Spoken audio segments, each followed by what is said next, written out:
नमस्कार, we today news में आपका स्वागत है। नेता प्रतिपक्ष गोविंद सिंह का बयान। मंत्री नरोत्तम मिश्रा ने मेरे साथी के ऊपर पुस्तक फेंक कर मारी। ऐसा अमर्यादित व्यवहार आज तक नहीं किया गया। अध्यक्ष जी से हमारी दो मांग। जब जीतू पटवारी को निलंबित किया तो नरोत्तम मिश्रा को निलंबित क्यों नहीं किया? अध्यक्ष ने एक पक्षीय कार्यवाही की। सत्तापक्ष ने पहले से पूरा षड्यंत्र किया था। सरकार सदन नहीं चलने देना चाहती। सदन चलेगा तो घोटाले खुलेंगे। प्रश्न गायब किए जा रहे हैं। अधूरी जानकारी दी जा रही। सरकार प्रजातंत्र का ग्ला घोंट रही है। सरकारों को सदन में आने नहीं दिया, ये कितनी बड़ी घटना है। धरने पे बैठना पड़ा, धरने पे हमारे पत्रकार बंधुओं को बैठना पड़ा। चौथा स्तंभ आगे क्या, हम तो सड़क पे हैं। इस सरकार को सड़क पे नहीं ला देंगे तब तक चैन से नहीं बैठेंगे। वो कमलनाथ जी का बोले कि कमलनाथ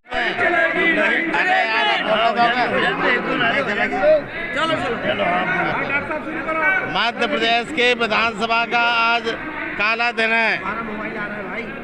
इतिहास में किसी सरकार के द्वारा, और वो भी संसदीय कार्य मंत्री माननीय नरोत्तम मिश्रा ने आज संसदीय परंपरा की धज्जियां सदन के अंदर माननीय विधानसभा के समक्ष पूरे सदन के सामने नियम प्रक्रिया से जो कार्रवाई संचालन नियम है उसको विपक्ष के मेरे ऊपर और मेरे साथियों पर फेंक के मारा, लेकिन वो सामने नीचे गिरी। इस तरह का अमर्यादा, इस तरह का घृणित कृत्य आज तक किसी भी सरकार के द्वारा किसी भी विधानसभा में नहीं किया गया। मध्य प्रदेश की विधानसभा की जो सौहार्दपूर्ण परंपरा थी, इसका सम्मान पूरे देश में होता था। आज सत्ता पक्ष के मंत्री ने तार तार कर दी है। हम लोगों ने संसदीय कार्य मंत्री नरोत्तम मिश्रा के खिलाफ विशेषाधिकार हनन का प्रस्ताव प्रस्तुत कर दिया है। माननीय अध्यक्ष महोदय ने अनुरोध किया था कि हमारी दो मांग हैं। जब आप सत्ता पार्टी के दबाव में हमारे साथी जीतू पटवारी को समस्त सत्र के लिए निलंबित करते हैं तो संसदीय कार्य मंत्री नरोत्तम मिश्रा को भी तत्काल समूचे सत्र के लिए निलंबित करें। अध्यक्ष जी ने हम लोगों की मांग पर कोई अमल नहीं किया, जबकि सत्ता पक्ष के मांग पर तत्काल कोई दबाव नहीं है।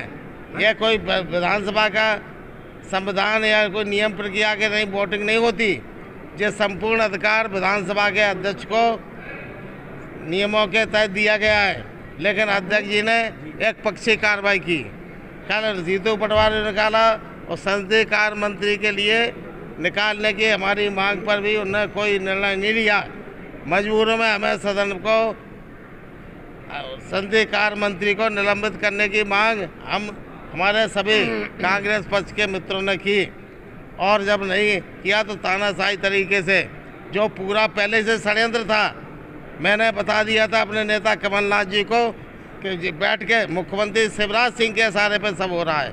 शिवराज सिंह भ्रष्टाचार में, सरकार घोटालों में डूबी हुई है, और अब वो नहीं चाहती कि सदन में सरकार के चलाएगा तो घोटाले खुलेंगे।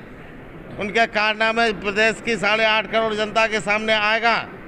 इसलिए हमेशा सत्र छोटा करते हैं। छोटे सत्र के बाद भी पूरा सत्र चलने नहीं देते, और इसके बाद भी आप देखिए कम से कम 1000 के करीब प्रश्न हो गए लगातार पिछले 5-7 वर्षों में। जहां भारतीय जनता पार्टी के विरुद्ध, जहां मंत्री के विरुद्ध अगर कोई भ्रष्टाचार का प्रश्न आता है तो पहले ही तो विधानसभा से गायब कर दिया जाता है, सत्र में आता ही नहीं है चर्चा में, और जब आ भी जाता है तो लिख दिया जाता है कार्रवाई बाद में दी जाएगी, जानकारी बाद में प्रस्तुत की जाती है। वो जानकारी आज तक प्रस्तुत हुई नहीं। यही आज अध्यक्ष जी ने हम लोगों के पक्ष का काम न करके एक पक्षी सरकार के दिए गए प्रस्तावों को आना में करके आज मंजूर कर लिए, और अनिश्चित काल 13 मार्च तक के लिए विधानसभा स्थिर कर दी। जो पूरा मध्य प्रदेश की विधानसभा और मध्य प्रदेश की सरकार प्रजातंत्र का गला घोट रही है। अपनी आवाज़, हम लोगों को संविधान में जो आवाज़ दी गई है, बोलने का अधिकार है, उसको भी तानाशाही तरीके से समाप्त करने का काम मध्य प्रदेश की सरकार, शिवराज सिंह की सरकार कर रही है। डॉक्टर साहब कुछ बातें हैं जो रह गई हैं। एक मिनट, मैं आपसे अनुरोध करता हूं कि मध्य प्रदेश के इतिहास में मार्च 2020 मार्च को जो लोकतंत्र की हत्या शिवराज ने की, खरीद फरोख्त करके कांग्रेस के लोगों को सरकार गिराई, आज कल हमारे स्पीकर गिरीश गौतम जी ने जो कृत्य किया है शिवराज की सरकार के दबाव में, आज हमने उनके खिलाफ एक अविश्वास प्रस्ताव पेश किया। 1 घंटे बाद हमको संसदीय कार्य मंत्री नरोत्तम मिश्रा के खिलाफ भी अविश्वास प्रस्ताव पेश करना पड़ा। ये मैं आपसे कहना चाहता हूँ, आदरणीय साथियों, लोकतंत्र के प्रहरी हैं। एक व्यक्ति जब सरकार की पोल खोलता है जीतू पटवारी के रूप में, तो सरकार मुंह छुपाती फिरती और निलंबित कर दिया जाता है। वही अध्यक्ष जो सदन आसंदी पे बैठा है वही निर्णय लेता है। और आज उसकी आंखों के सामने नेता प्रतिपक्ष डॉक्टर गोविंद सिंह जी की तरफ गृह मंत्री, संसदीय कार्य मंत्री नरोत्तम मिश्रा ने इतनी तेजी से किताब उछाली, उनके सामने आके गिरी, मारने के दृष्टि से ये काले दिन। मेरा ये कहना है कि एक तो स्पीकर को जब उसके खिलाफ अविश्वास प्रस्ताव पेश हो गया, उसे उस कुर्सी पे बैठने का नैतिक अधिकार नहीं था। हमने मांग की कि आप हट जाइए, किसी भी दूसरे को कुर्सी पे बिठा के सदन की कार्रवाई चला। हम कार्रवाई चलाना चाहते थे, लेकिन ये बीजेपी के लोग आज